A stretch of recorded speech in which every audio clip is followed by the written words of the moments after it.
अगर आप भी अस्थमा, दमा और सांस फूलने की समस्या से परेशान हैं, तो ये नुस्खा आपके लिए है दोस्तों।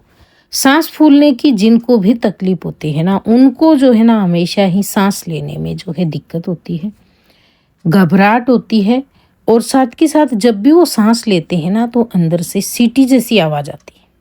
खासकर उनको खांसी की शिकायत भी हमेशा बनी रहती है और ये जो शिकायत है ना, रात में ज़्यादा होती है या फिर जब भी आप योग या व्यायाम करते हैं, थोड़ा-सा चलते हैं, तो उस समय भी बहुत ज़्यादा दिक्कत होने लगती है दोस्तों। और इसी के साथ जो है ना, उनको हमेशा ही जो है अपने सीने में जकड़न के जैसा महसूस होता है। तो इसके बहुत सारे कारण होते हैं, जैसे परागकण, जो हवा में बारीक-बारीक धूल-मिट्टी के कण उड़ते हैं या फिर धूल-मिट्टी आप बोल सकते हो। पालतू जानवरों से भी किसी-किसी को जो है ना ये समस्या जो है होने लगती है दोस्तों। धुएँ से हो जाती है, जब भी ज़्यादा धुएँ के संपर्क में आप आते हैं तो हो जाती है। आप बाहर जाते हैं और ठंडी हवा वगैरह चल रही है तो भी हो जाती है और कभी-कभी आप व्यायाम वगैरह करते हैं तो उसके कारण भी ये समस्या आ सकती है। संक्रमण और तनाव भी इसके जो है मुख्य कारण हो सकते हैं। अगर आप हमेशा ही चिंता वगैरह करते हैं तो भी आपको जो है ये समस्या हो सकती है।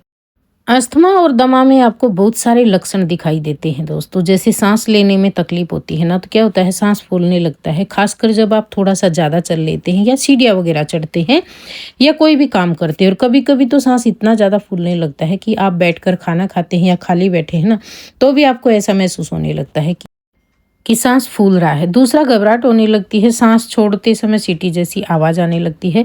खांसी, जैसे मैंने बताया, लगातार आपको जो है ना खांसी चलने की शिकायत भी दिख सकती है इसमें। और ये जो खांसी होती है ना दोस्तों, खासकर सुबह के समय या फिर ठंडी में बहुत ज़्यादा जो है चलती है। सीने में जकड़न महसूस होना, जैसे छाती पर दबाव बनना, इस तरह की जो है इसके लक्षण होते हैं दोस्तों।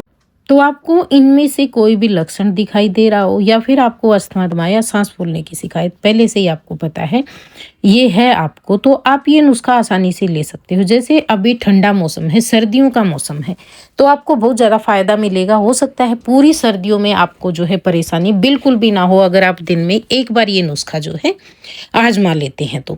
जिनकी पहले से दवाइयाँ चल रही हैं, तो आप दवा बंद ना करके आप दवा के साथ साथ भी ये नुस्खा जो है आजमा सकते हो। तो इस नुस्खे के लिए आप यहाँ पे देख रहे हैं हमने क्या क्या चीज़ें ली हैं। उसमें हमने सबसे पहले जो है काली मिर्च लिया था, उसके बाद में हमने लिया है लहसुन। लहसुन में प्राकृतिक गुण पाए जाते हैं दोस्तों। इसमें जो है ना विटामिन सी और यौगिक अस्थमा के लक्षणों को कम करने में मददगार माने जाते हैं और ये लंबे समय से जो है ना अस्थमा और दमा के उपचार के लिए जो है काम में लिया जाता है। इसके साथ साथ लहसुन के अंदर सूजनरोधी और एंटीऑक्सीडेंट गुण होते हैं, जो अस्थमा के लिए बहुत ज़्यादा लाभकारी माने जाते हैं दोस्तों। लहसुन में मौजूद एलिसिन जैसे सक्रिय यौगिक जो होते हैं ना, वो सूजन और ऑक्सीडेटिव तनाव को कम करने में मदद कर सकते हैं दोस्तों। इसलिए हमें लहसुन का इस्तेमाल करना है। इसके साथ साथ दूसरी जो चीज़ हम यहाँ पे ले रहे हैं, वो आप देख रहे हैं काली मिर्च। काली मिर्च का आपको पता ही है, काली मिर्च जो जो होती है ना, सर्दी, जुखाम, खांसी, गले की खराश, सूजन, इन सभी को जो है ना बहुत जल्द जो है ठीक करती है दोस्तों। और इसके साथ साथ जिनको अस्थमा, दमा और सांस फूलने की शिकायत होती है ना, वो खासकर जब हमारी श्वास नली जो होती है उसमें सूजन आ जाती है, उसके कारण बहुत ज़्यादा परेशानी होती है, तो ये सूजन को कम करती है। क्योंकि इसमें मौजूद पेपरिन नामक तत्व दोस्तों सूजन घटाता है और अस्थमा और दमा के जो लक्षण होते हैं ना, उनको कम करता है। काली मिर्च बहुत ही ज़्यादा फायदेमंद मानी जाती है क्योंकि इसमें एंटी इन्फ्लेमेटरी गुण होते हैं और ये जो हमारी श्वास नली में बलगम जम जाता है ना, कफ जम जाता है, उसको साफ करने में मदद करती है, जिससे आपको सांस लेने में आसानी होती है। जब बलगम या कफ ज़्यादा भर जाता है श्वास नली में, तो जब भी हम खांसते हैं, छींकते हैं या श्वास लेते हैं ना, तो सीटी जैसी आवाज़ बजती है। तो उस तरह की समस्या से ये तुरंत छुटकारा दिलाता है। तो इसे आप बहुत सारे तरीकों से ले सकते हो। अच्छा, ये जो नुस्खा है ना दोस्तों, आज मैं आपको बता रही हूँ दूध के साथ तैयार करने का जो तरीका है उसको। अगर आप चाहें, आपको दूध नहीं लेना है, तो आप जो है ना इसको शहद में मिक्स करके ले सकते हो। अगर आपको शहद भी नहीं लेना है, तो आप जो है ना लहसुन और काली मिर्च की हर्बल सी चाय बनाकर ले सकते हो। बिना किसी झंझट के। उसका तरीका भी आप अगर बोलते हैं मुझे कमेंट करके वीडियो में, तो मैं आपको बता दूंगी। लेकिन आज मैं आपको सिंपल साधारण दूध के साथ में बता रही हूँ। जिनको दूध लेना पसंद है ना, वो रोजाना इसे एक बार रात में सोने के पहले बनाकर ले लेना। आप पूरी रात अच्छे से सो पाएंगे, ना आपको खांसी उठेगी, ना सांस लेने में तकलीफ होगी। और अगर आप सर्दियों में लगातार इसे ले रहे हैं तो आपको बेहद ही फायदा मिलेगा दोस्तों। ये समझिए कि एक प्रकार से बिल्कुल सर्दियों में आपको जड़ से छुटकारा मिलेगा अस्थमा, दमा और सांस फूलने की जो शिकायत है उससे। नुस्खा बनाने से पहले सबसे पहले आपको लेना है 1 गिलास दूध। अब यहाँ पे आप ध्यान से सुने, जिनका वजन ज़्यादा है ना दोस्तों, वो लो फैट दूध ले लें। जिनको अपना वजन बढ़ाना है और ये समस्या भी है तो कोई दिक्कत नहीं है, आप फुल फैट दूध जो है ले सकते हो। लेकिन अगर आपको वजन नहीं बढ़ाना है, पहले से ही आपका वजन ज़्यादा हो गया है, तो वजन कम करने की ज़रूरत तो है ही। साथ के साथ आपको ये नुस्खा लेते समय इन चीज़ों का भी ध्यान रखना है। अगर आप लो फैट दूध लेते हैं तो वो ले लें। अगर आपके घर में फुल फैट दूध आता है और आप ये नुस्खा आजमाना चाहते हैं तो आप दूध को बॉईल करके और उसके ऊपर की जो भी मलाई आती है ना उसको हटा दें, और फिर से आप जो है इस नुस्खे को जो है 1 गिलास दूध में तैयार कर लें।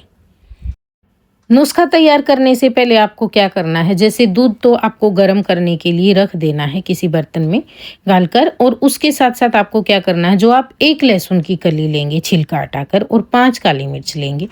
इन दोनों को आप जो है ना, जो अदरक कूटने की छोटी सी ओंखली आती है ना, उसमें डालकर इसका अच्छे से जो है कूटकर बारीक पेस्ट बना लेना। और फिर इसको आप बॉईल होने के बाद में, दूध जब बॉईल हो जाए उसके बाद में डालना। कई बार क्या होता है, दूध में जैसे हम अदरक डालते हैं, लहसुन डालते हैं या कुछ भी चीज़ डालकर बॉईल करते हैं तो फट जाता है दूध। वो क्यों फट जाता है? क्योंकि हम ठंडे दूध में डाल देते हैं। अगर आप दूध को बॉईल करने के बाद में डालेंगे ना तो फटेगा नहीं। आपको ये चीज़ यहाँ पे ध्यान रखनी है। और इसको डालकर आपको 5-7 मिनट धीमी आंच पर अच्छे से उबलने देना है दूध को। और फिर जो है ना, आपको उसके बाद में गैस का फ्लेम बंद कर देना है। अगर आप मीठे के शौकीन हैं, मीठा लेना चाहते हैं इसमें, तो थोड़ी सी मिश्री आप डाल सकते हो। और अगर आप फीका पीना चाहते हैं तो बेस्ट है, ज़्यादा मीठा वैसे भी नहीं पीना चाहिए। और अगर आपको फीका पसंद नहीं है तो थोड़ा सा मीठा डाल के इसको और छान कर आप रात को सोने से पहले इसको आधे घंटे पहले पीकर सो जाएं, आपको अच्छी नींद आएगी। इसके साथ साथ आपको ठंडी चीज़ों के, ठंडे खाने के परहेज रखने हैं दोस्तों। जिनको भी अस्थमा, दवा या सांस फूलने की शिकायत है, जिससे आपको जल्दी से सर्दी, खांसी, जुकाम वगैरह की शिकायत ना हो। गरम गरम अच्छा हेल्दी खाना खाएं आप, जिससे आपकी सेहत में जल्दी सुधार आएगा। आपकी इस समस्या से आपको जल्दी छुटकारा मिलेगा और आप पूरी सर्दियों में जो है अच्छे से रहेंगे दोस्तों। बिल्कुल भी आपको अस्थमा, दमा और सांस फूलने की शिकायत परेशान नहीं करेगी। जिनको भी ये समस्या है ना, खाने पीने का ध्यान रखने के साथ साथ आपको जो है ना सुबह सुबह 15-20 मिनट जो है व्यायाम जरूर करना चाहिए दोस्तों। आपको वीडियो वगैरह आसानी से जो है आजकल मिल जाते हैं। तो ये था हमारा आज का नुस्खा। अगर आपको पसंद आया तो प्लीज़ वीडियो को लाइक, शेयर, कमेंट और चैनल पे पहली बार आए तो सब्सक्राइब कर ले। वीडियो देखने के लिए धन्यवाद।